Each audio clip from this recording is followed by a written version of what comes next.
What does it look like when you see the fulfillment of your faith? What's the experience like? Is it always going to be as dramatic as possible? Or is it going to sometimes be more low-key but no less significant? Today I'd like to look at that question in Joshua chapter 3 as we see the fulfillment of a long-awaited miracle and faith for the people of Israel. This is Eric Slawick, the UWM Pen Guy, and this is the Bible Commentary. As always, if you liked what you're seeing, I'd ask that you hit like and subscribe in order to help the channel grow. Now, without further ado, let's get into the Word. So today, I would like to look at the miracle finally happens, or begins to happen, where the people, or the priests leading the people, actually step into the Jordan and the river divides. We've been building up to this now for about 14 verses. Don't know exactly how much time it was for the people at that moment, but it's time for it to happen. So let's read verses 14 through 16. So when the people set out from their tents to pass over the Jordan, with the priests bearing the Ark of the Covenant before the people, and as soon as those bearing the ark had come as far as the Jordan, and the feet of the priests bearing the ark were dipped in the brink of the water, now the Jordan overflows all its banks throughout the time of harvest, the waters coming down from above stood and rose up in a heap very far away at Adam, the city that is beside Zarethan, and those flowing down toward the Sea of Arabah, the Salt Sea, were completely cut off, and the people passed over opposite Jericho. So,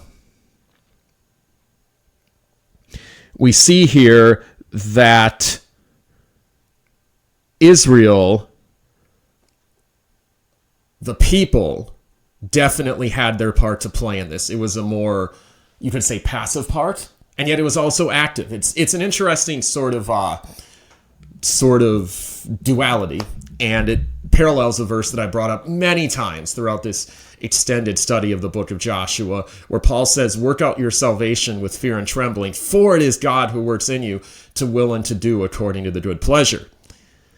Now, the people had to believe. The priests leading the people had to believe, and they had to take the risk. They had to go straight out into the water and show this radical faith, as I alluded to in a previous video, or laid out in a previous video.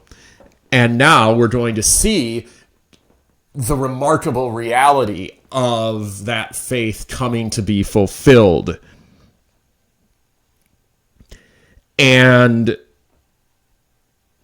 we see how there must have been much anticipation.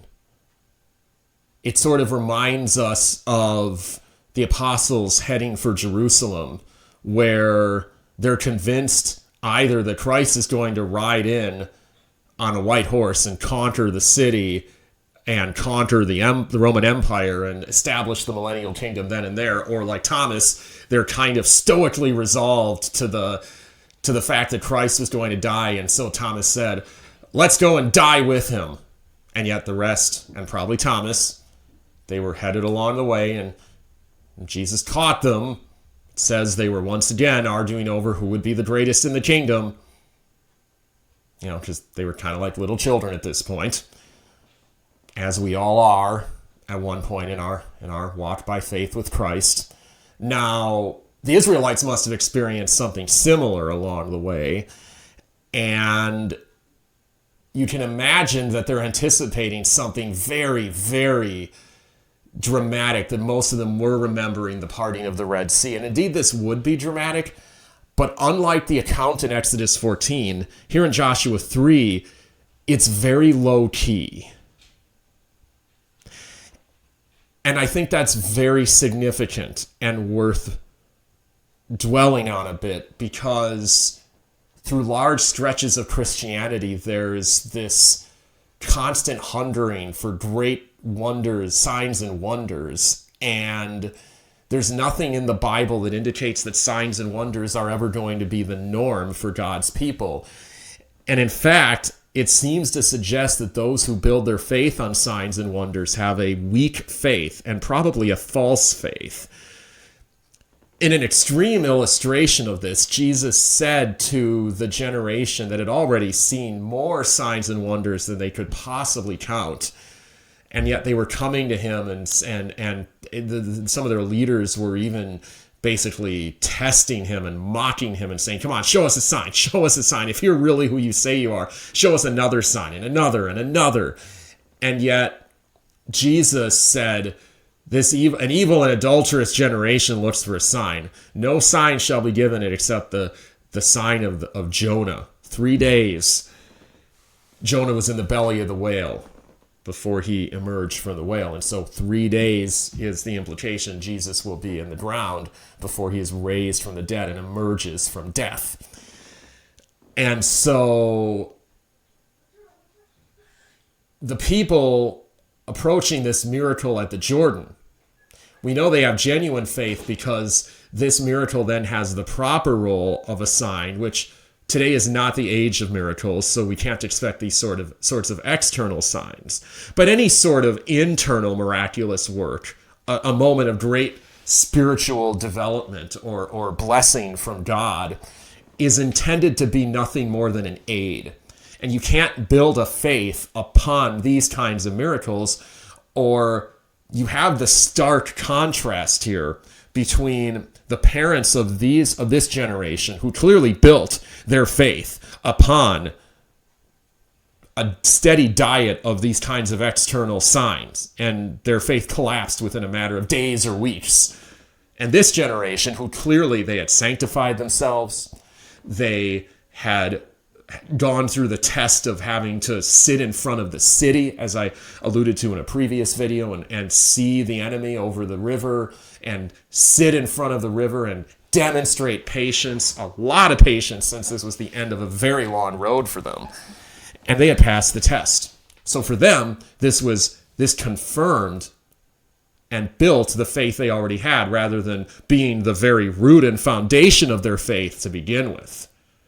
So what is the role of the confirmation of a miracle in the life of a believer? It is to build up their faith, not to establish it. Now, we see again how it's so low key. It's just an almost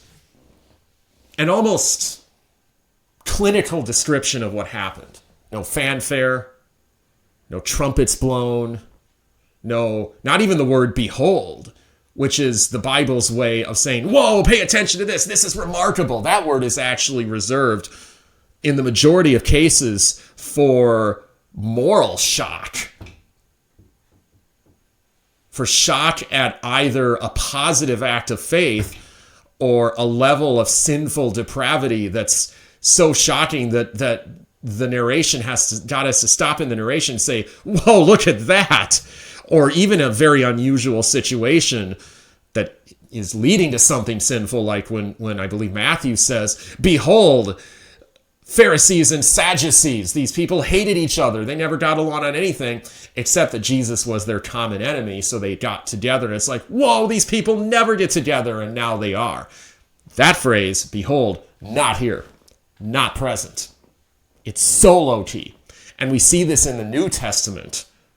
For example, in what might be Jesus' most famous miracle, the feeding of the 5,000, you have him sit down. And here's the description of the actual miracle. I mean, look at it. It's just, and he sat down, and the disciples brought the material, the food, and he started distributing it. He's literally creating food out of thin air. Something only God is capable of doing. And it's like a one-sentence description. And then it's over.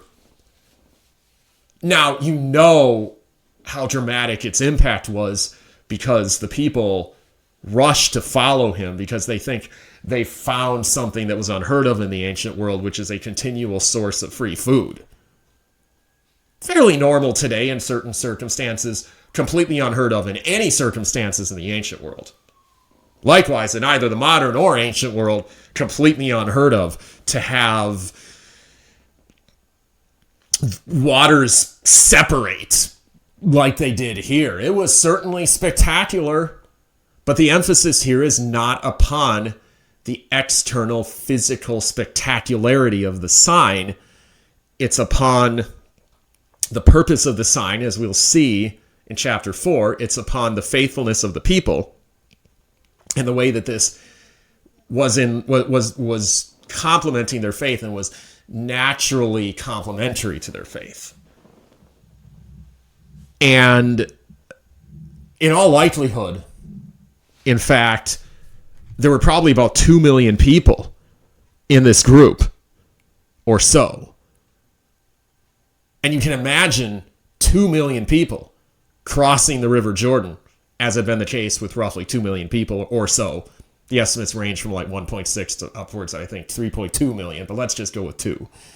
Crossing the Red Sea would have taken a while. It would have been very dramatic.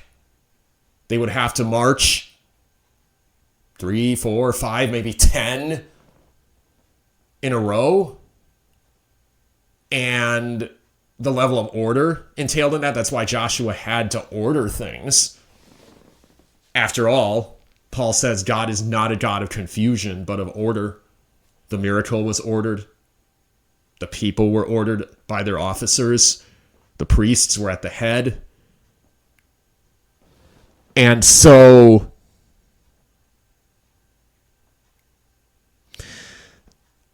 I think we can say through all of this that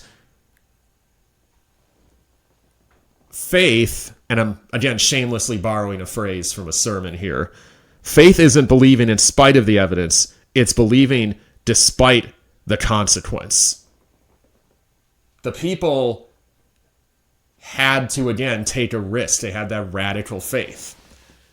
Now, that being said, the miracle itself is obviously evidence of God's power. But it was meant to be, again, that eyewitness evidence that would then be a record for future generations.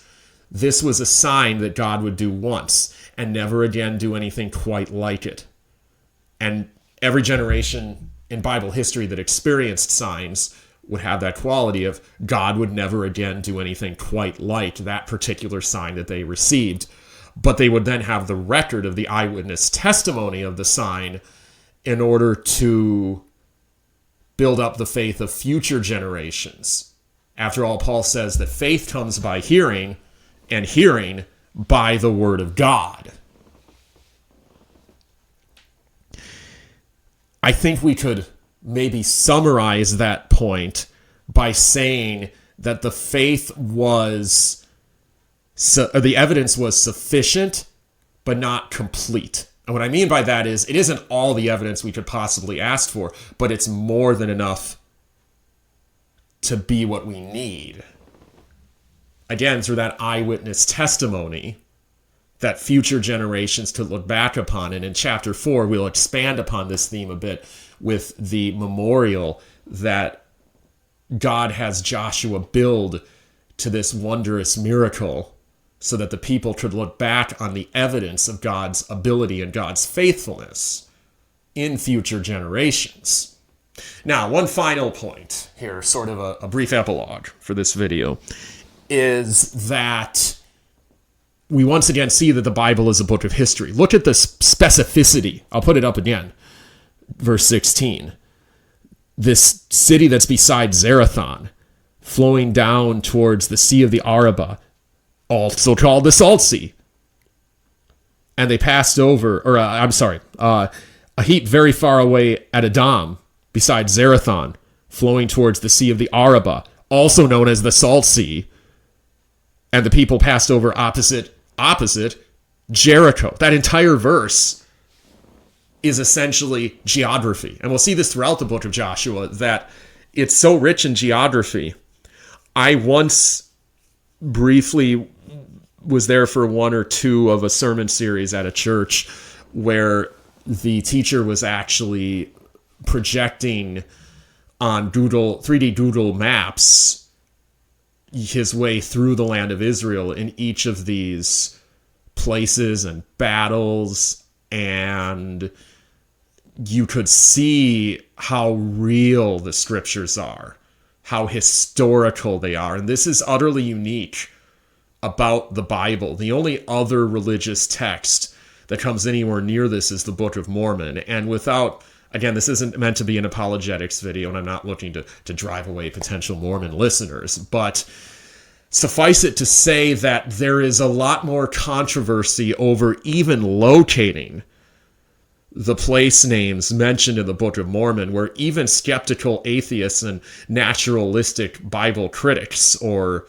historical scholars don't generally disagree about going to the land of Israel, Palestine, and the fact that you could go on a tour of the certain or very likely locations of these various places. The Jordan River certainly still exists.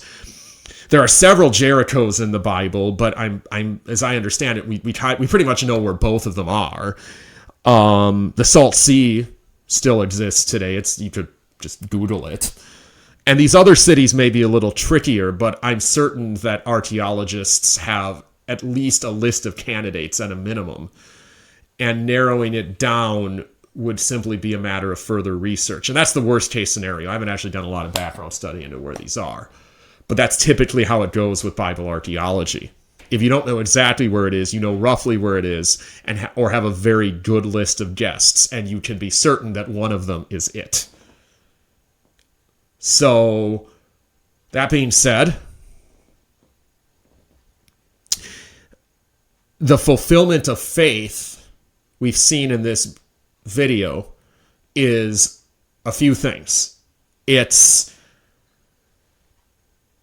real, historically based in the real world. It's dramatic, but not intended for the drama to be a self-contained thing unto itself. It's that fulfillment is intended to contribute to further faith in God, to see further fulfillments according to the promises of God. But it also may be unique to the situation. There would never be another miracle like this again, and there are no external sign miracles today at all. So it also then is based today upon eyewitness testimony of the way God has worked in the past.